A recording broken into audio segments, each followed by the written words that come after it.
قال عزوالي بارق الله نوره من يمن، هيض المشحون وقامت هواجيسه تلوفه،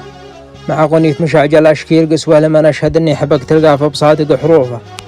فيها وجودي وجد من هو داره مشتحن، قد له 8 سنين وجور الزمان يلوفه، ما بين ضيق وبين هم في الستر الطحن يمسي يباريها لين يبيح الصبح ويشوفه، مثل ما يباري راعي العنبر في السجن همومه وعزران كل ليلة يحوفه. ويا وجودي وجد من هو فيها قد سكن، ودار الزمن وشدد عليها وشانت ظروفه، ودبر مدبر اللي معبى همه والشجن اتصال نارها بستره وهمه كانها بجوفه، على الديره اللي يحبها بالمحاني دفن،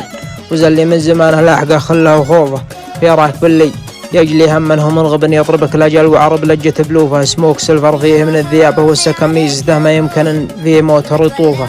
سايقه بايع عمرهم جهز له كفن وموتره مضمونا كاملا في وصوفه. انصد البارق وخايل اللي انتصل للصحن، البارق اللي خلته وشاقتني وقنوفه، وسلم عليها وتعداه عاد راده يحن الوادي الفرع، ووقف بعلي شروفه، ووصل سلامي للي دايمه من الذهن يسعد منه وعاد عينها تشوفه، وقول له انه على البال ويدور الزمن ويصعب على الخاطر انه يعوفه.